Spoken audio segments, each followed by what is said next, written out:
Uang telah lama menjadi bagian integral dari kehidupan manusia, berfungsi sebagai alat pembayaran yang efisien dalam berbagai transaksi. Penggunaan uang sebagai medium pertukaran muncul sebagai solusi untuk berbagai keterbatasan sistem barter, yang mengharuskan adanya kesepakatan langsung antara pihak-pihak yang terlibat. Dengan uang, proses transaksi menjadi lebih mudah dan cepat, memungkinkan orang untuk membeli barang dan jasa tanpa harus menemukan pasangan barter yang tepat. Selain itu, uang juga memberikan ukuran nilai yang konsisten, memfasilitasi perbandingan harga, dan mengurangi kebingungan dalam perdagangan. Dalam pembahasan ini, kita akan menggali lebih dalam mengenai alasan dibalik penggunaan uang sebagai alat pembayaran, sejarah dari uang tersebut, serta beberapa hal yang akan kita bahas mengenai uang pada video pembahasan kali ini. Jadi, let's go to the video.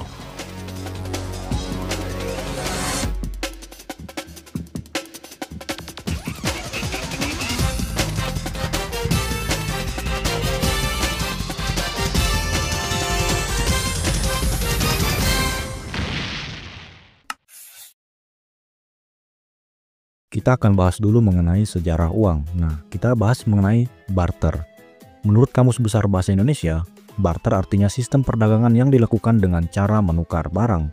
Singkatnya, barter adalah transaksi yang dilakukan dengan menukar barang yang dimiliki dengan barang yang dibutuhkan, tanpa menggunakan uang atau kartu kredit. Dalam hal ini, syarat utama untuk bisa melakukan barter yaitu harus memiliki suatu barang terlebih dahulu untuk kemudian ditukarkan. Selain itu, harus ada kesepakatan antara kedua belah pihak terkait nominal barang yang akan ditukarkan. Itulah mengapa sistem barter ini seringkali mengalami sejumlah kendala. Salah satunya yaitu nilai barang yang tidak pasti.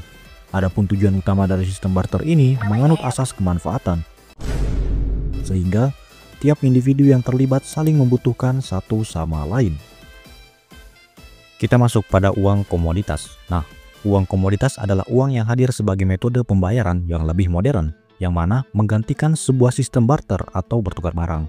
Salah satu contoh uang komoditas yang pernah hadir sebagai sistem pembayaran yang pernah digunakan selain emas dan perak adalah tembaga, garam, ikat pinggang, biji kakao, paku, dan permen.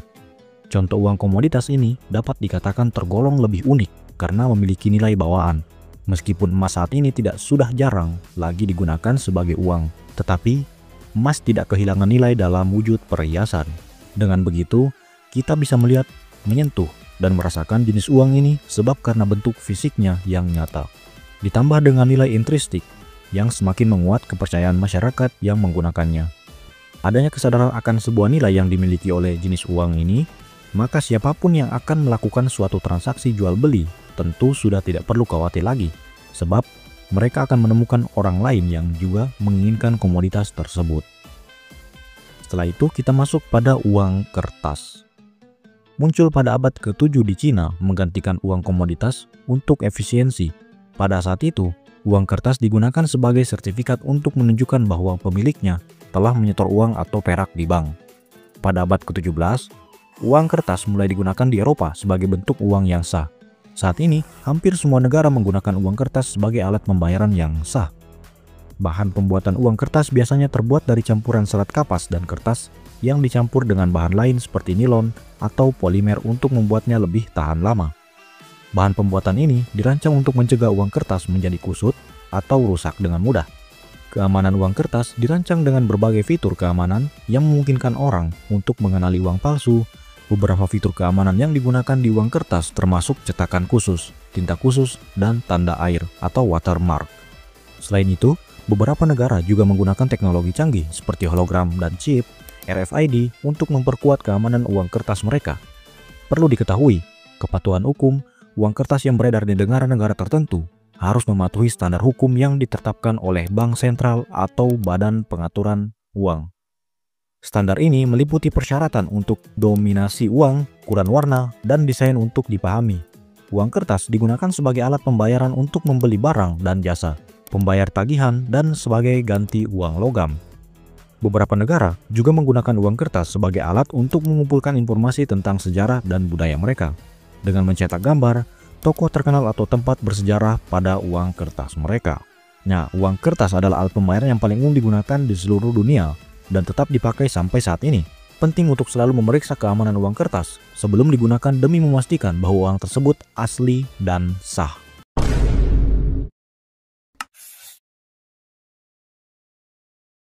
Uang memiliki banyak kelebihan yang dapat memberikan dampak positif dalam kehidupan sehari-hari. Dengan uang, seseorang dapat memenuhi kebutuhan dasar seperti makanan, tempat tinggal, dan pendidikan yang penting untuk kesejahteraan dan pengembangan diri. Selain itu, uang memungkinkan seseorang untuk mengeksplorasi berbagai pengalaman seperti traveling dan berinvestasi dalam hobi yang bermanfaat. Ketersediaan uang juga memberikan rasa aman dan kebebasan untuk membuat pilihan, baik dalam karir maupun dalam kehidupan pribadi. Dengan pengelolaan uang yang bijak, uang dapat menjadi alat yang memfasilitasi pencapaian tujuan hidup dan meningkatkan kualitas hidup secara keseluruhan. Meskipun uang memiliki banyak kelebihan, ada juga beberapa kekurangan yang perlu diperhatikan. Fokus berlebihan pada uang dapat menyebabkan stres dan kecemasan, terutama dalam situasi ekonomi yang tidak stabil. Selain itu, uang seringkali dapat memicu konflik, baik dalam hubungan pribadi maupun di lingkungan sosial, seperti perselisihan mengenai harta warisan atau perbedaan pandangan dalam pengeluaran. Ketergantungan pada uang juga dapat mengalihkan perhatian dari nilai-nilai yang lebih penting, seperti kebahagiaan, cinta, dan hubungan sosial. Dalam beberapa kasus, pencarian uang bisa menyebabkan perilaku yang tidak etis atau materialisme yang berlebihan, mengabaikan aspek spiritual dan moral dalam kehidupan.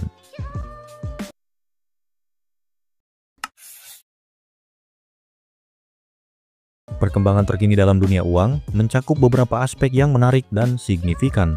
Salah satunya adalah munculnya mata uang digital atau cryptocurrency yang menawarkan alternatif baru untuk transaksi keuangan.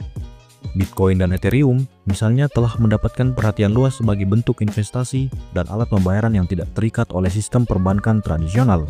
Selain itu, digitalisasi uang juga terlihat melalui sistem pembayaran berbasis aplikasi seperti e-wallet dan QR Code yang semakin populer di kalangan masyarakat. Central Bank Digital Currency atau disingkat CBDC juga menjadi topik hangat, dan berbagai negara mulai mengeksplorasi dan menguji coba mata uang digital yang dikeluarkan oleh bank sentral.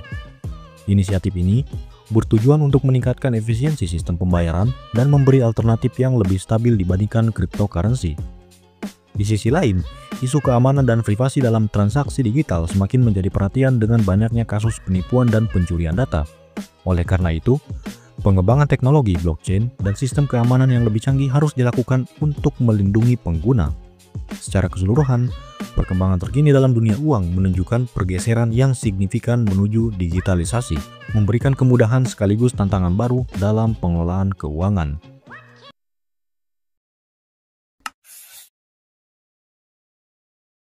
Kesimpulannya, uang adalah alat pembayaran yang memiliki sejarah panjang, berawal dari sistem barter dan berkembang menjadi berbagai bentuk termasuk uang komoditas, uang kertas, dan uang digital. Uang berfungsi sebagai medium pertukaran, unit akun, penyimpanan nilai, dan standar pembayaran tertunda yang menjadikannya esensial dalam aktivitas ekonomi modern. Kelebihan uang meliputi kemudahan transaksi, stabilitas nilai, dan fleksibilitas bentuk. Namun, ada juga kekurangan seperti inflasi, ketidakadilan, ekonomi, dan resiko keamanan di era digital. Perkembangan terkini dalam teknologi keuangan termasuk cryptocurrency dan sistem pembayaran elektronik membawa tantangan dan peluang baru. Secara keseluruhan, uang memainkan peran krusial dalam memfasilitasi interaksi ekonomi dan tetap relevan di tengah perubahan zaman. Itu dia pembahasan singkat mengenai kenapa kita menggunakan uang sebagai alat transaksi. Nah, itu adalah sebagian kecil dari apa yang kita bahas mengenai uang pada hari ini. Bagaimana pendapat kalian? Kalau kalian ngerasa ada bagian yang sulit diterima, kalian bisa memberikan kontribusi berupa kritik dan saran pada kolom komentar di bawah ini. Oh iya, di komentar ini, kita tidak akan memandang mana yang salah dan mana yang benar, karena kita masih di tahap belajar. Jadi fun for answer and question ya teman-teman. Like kalau kalian suka, dan subscribe untuk mengikuti channel ini, karena aku akan membahas hal-hal yang menarik ke depannya, seiring berjalannya waktu dan zaman ini. Terima kasih, dan sampai jumpa di pembahasan selanjutnya.